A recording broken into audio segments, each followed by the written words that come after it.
Now it's time for Lefties Losing It. I do like to focus on the antics of the lunatic fringe and how their antics are being normalised in blue states, but we've got our own lefties right here in Australia. We're not immune from this phenomenon, even in our parliament, and they're not all Greens or from Labor's socialist left faction. Take a look at Senator Jackie Lambie, who not only wants greater censorship, but she wants to throw Elon Musk in jail if he doesn't comply. Elon Musk has no social conscience or conscience whatsoever. I don't know, whatever Elon Musk is on, it says that that's okay to continue to air that is absolutely disgusting behaviour. And quite frankly, the bloke should be jailed. And the sooner that we can bring rules in or do something about this sort of game playing with our social media, the better off we're going to be. But quite frankly, the power that man has, because of that platform that he's on, it's got to stop. It has absolutely got to stop. What? That woman is a senator in the Australian Parliament. And if you thought that was just an isolated incident, a throwaway remark she regrets and has apologised for, well, think again. Here she is on Sky News saying Elon Musk, the greatest modern crusader we have for free speech, should be behind bars and throw away the keys. So when it comes to the tech billionaire, like I've already said, I think he's a social media knob with no social conscience. He has absolutely no social conscience. Someone like that should be in jail and the key be thrown away. That bloke should not have a right to be out there on his own ideology platform and creating hatred. In jail for promoting his ideology? What would that be, Jackie? Free speech, perhaps? You accuse him of promoting hatred.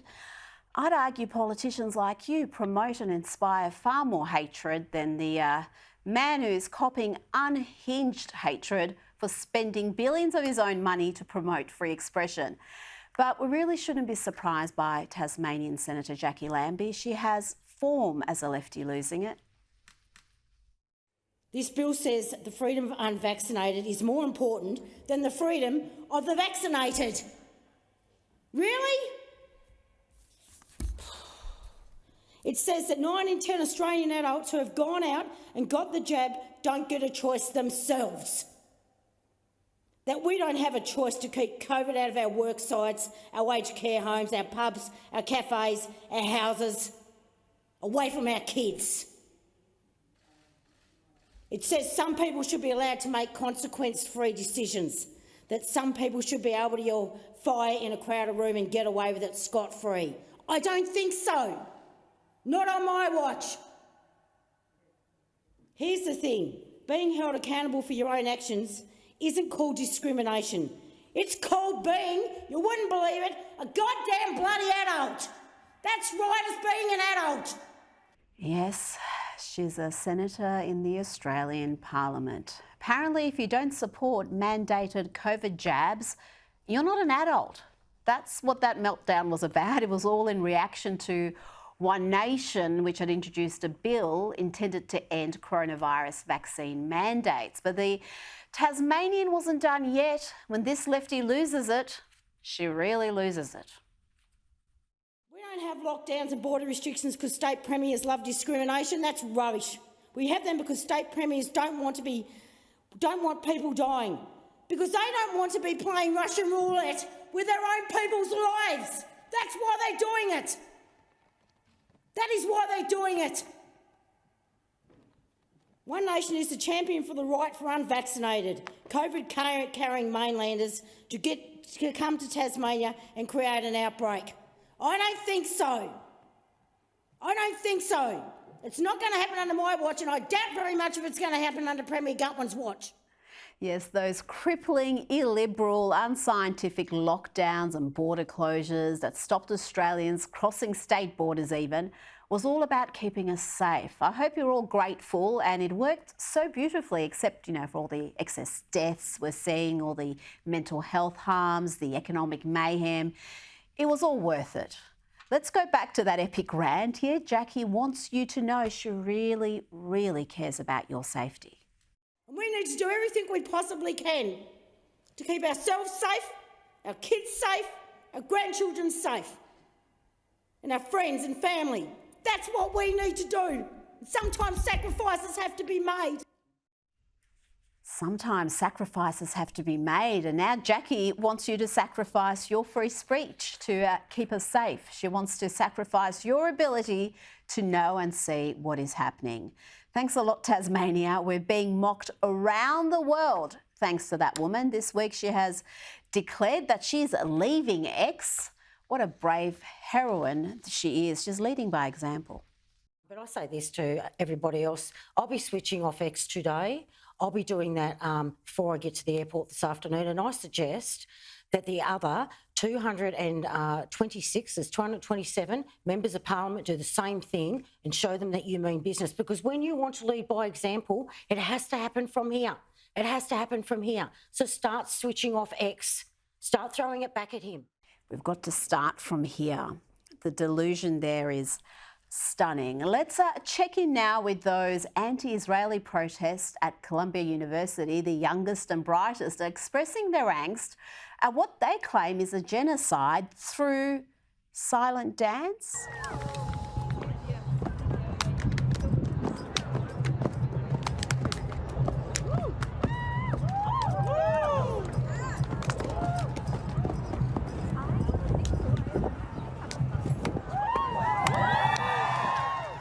Oh, you gotta laugh. But remember when it was comics that made us laugh? Remember when comedians were actually funny? I bet this guy doesn't. Some of my best friends identify as members of the cisgender and heterosexual community. And I know that you guys are going through a lot right now. That's why every morning during my sun salutation, I take a 15-second breath to acknowledge how difficult it must be for straight people to remember how to use they, them pronouns for us. About as funny as an ingrown toenail. Well, there are still comics around who are very funny, and we've got plenty of them right here in Australia, including this duo, simply called Super Wog. They went that way. Okay, male or female? Neither. They, them. What? That's their pronoun. Okay, so how many were there? Oh my God, one, you idiot. They're non-binary. So does non-binary have a hole or a pole? We just need to clarify. They who? Who them? Where why? Who's who? Who's who? They, them, or who? We're having pronoun trouble again. Brilliant. Now to Google, which yesterday sacked more workers that had participated in protests. The lefty tech giant with a virtual monopoly is dealing with a problem of its own making. Its radical left employees are losing it in the workplace, staging protests in New York and California because of an AI deal Google has with the Israeli government. Google, you can't hide. Google, you can't hide. We charge you with genocide. We charge you with genocide. Google, you can't hide. Google, you can't hide. You are funding genocide. You are funding genocide. These protesters really do enjoy chants, don't they? They just love mindlessly repeating whatever someone yells out. And Oscar-winning actress and lefty losing it Susan Sarandon proved that you can yell out just about anything and they'll chant it back at you. Especially in a place of education. Especially in a place of education. And supposedly higher thought. And supposedly higher thought. To be attacked. To be attacked. With racism. And intolerance. Is not acceptable. Is not acceptable. There are many, many people. There are many, many people. That's unintentionally hilarious, I've got to say. But I mean, how long could this go on? People who are old and afraid. People who are old and afraid. Are looking to you. Are looking to you. And your voices. And your voices. And your organization. And your organization. And your tenacity. And your tenacity. And your kindness. And your kindness. To make a difference in this situation. To make a difference in this situation. You give me hope. You give me hope. To me and so many people. To me and so many people. And in the end, the truth will win. And in the end, the truth will win. It's important at this point. It's important at this point. That's about all I can take, but it actually went on even longer than that. It really did. Now to a lefty who is semi-regularly sensible in calling out the excesses of his mob. But let's be honest, Bill Maher normally wins enormous praise, including from me, for saying what Conservatives have been saying for years. And at the end of the day, he's still going to vote for the likes of Joe Biden and Gavin Newsom, who are ushering in the lunacy that he complains about. But good on him, I guess, for saying this. Maybe it's time to admit that sometimes Drag Queen Story Hour is more for the Queen than the kids. Sure, kids love a clown, but does the clown have to have tits?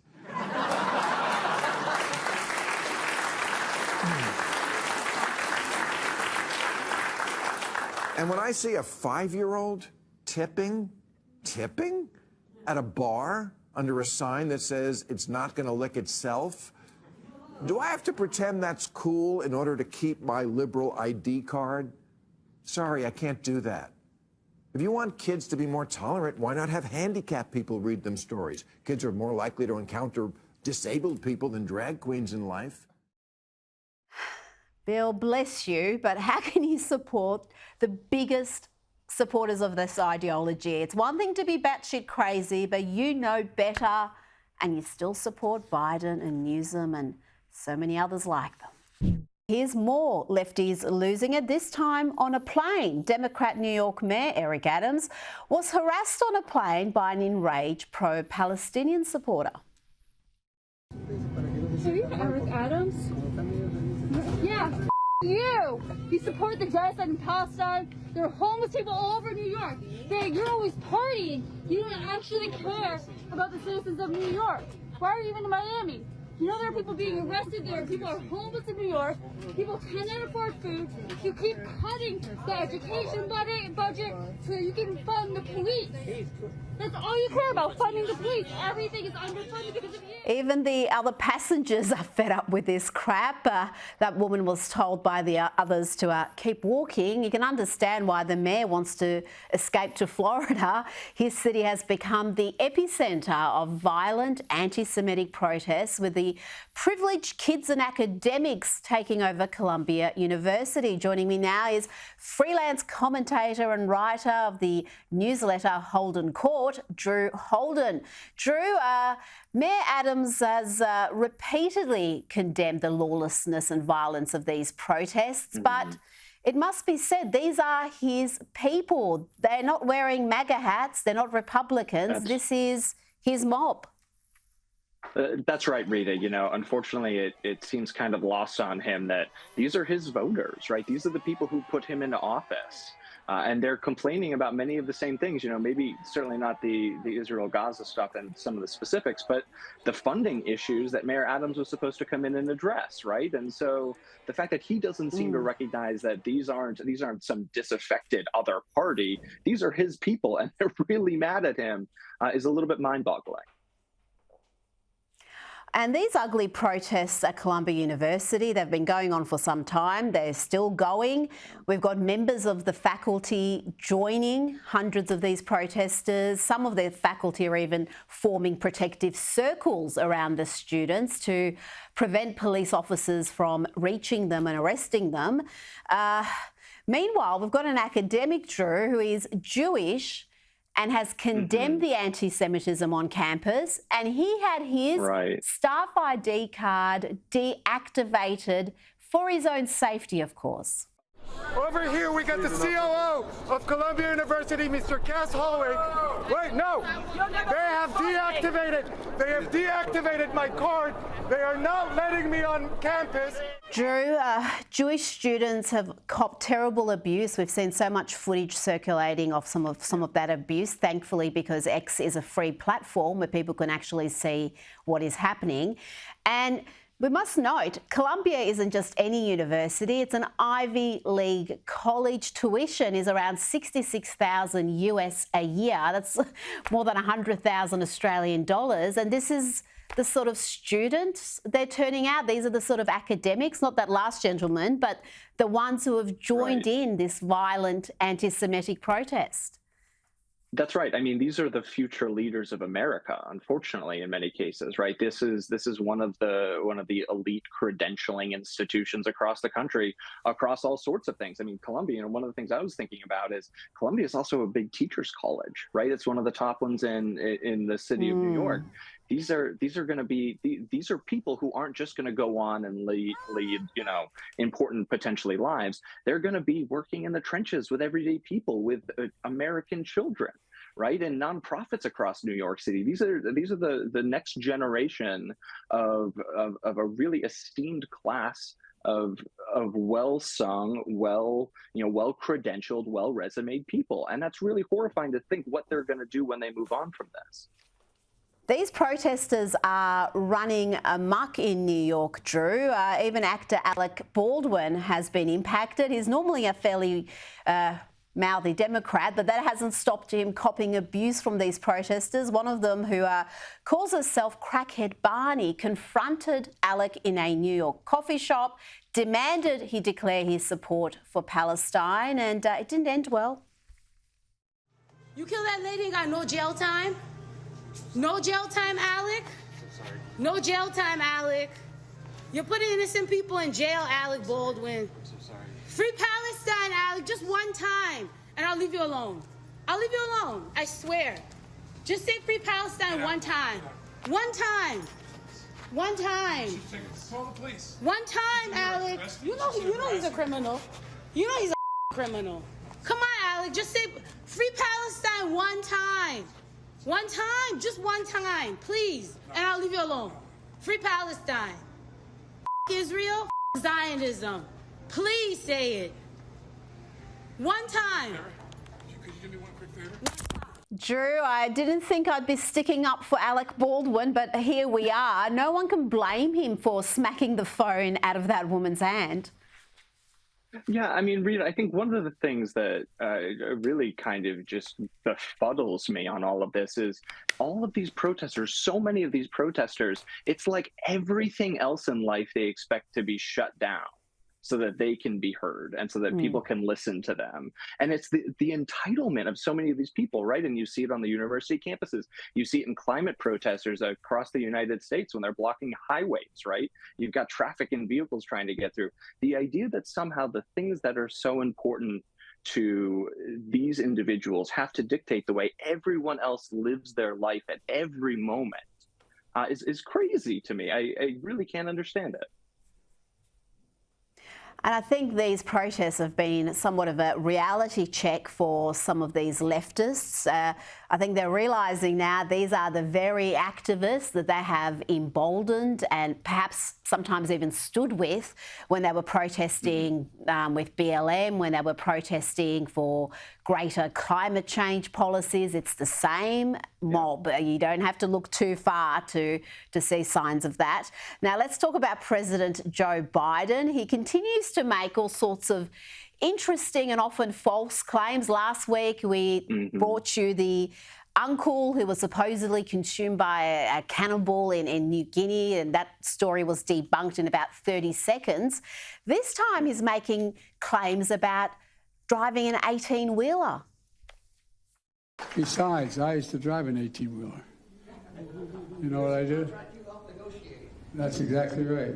Joe has not driven an 18-wheeler. I think that's just another little fantasy of his. But I wonder if these stories are designed to excite young voters, because there's not many showing up to the occasional rallies he holds. Let's look at the crowd that turned up at Hillsborough Community College on Tuesday in Tampa, Florida. There was like, I don't know, 20 of them there? A handful.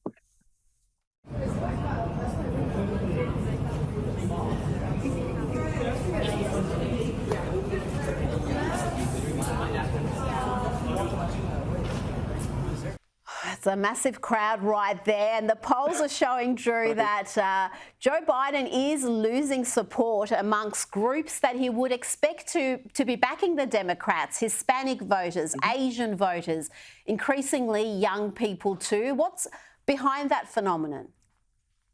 Yeah, I think unfortunately Biden and the Biden campaign have kind of thought that they could white knuckle this election a little bit, right? They could just ride it out and sure, maybe we don't have the best candidate, maybe we don't have the most exciting candidate, but the usual folks will turn out. They understand the stakes of this election. It's him or Trump, and that's going to play. And I think that message hasn't resonated with real people, right? It's not resonating at his rallies. It's not resonating in the polls. And I think, it's kind of lost on a lot of folks. I think it's lost on a lot of the people who live near I do here in Washington, D.C., that people don't live and breathe this political stuff all the time, right? It's not enticing. It's not exciting. It's not going to get someone to show up or donate money or vote for a candidate, right? And so I think you would expect this sort of atrophying.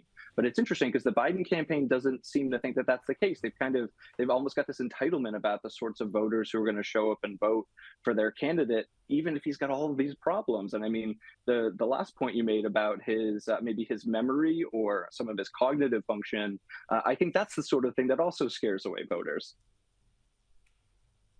Oh, yes. He is not even the same candidate he was 4 years ago. And we thought he was pretty bad 4 years ago, hiding away in the basement. But when you watch speeches or interviews he gave then, the decline is stark. And when you watch him 20 years ago, because he has been in public life, 50 years, you can see that decline. And to try to blame things like stuttering or speech impediment, it ain't that. It's very clearly not that. Drew Holden, thank you so much for your time this evening. Pleasure's mine. Thank you so much for having me, Rita.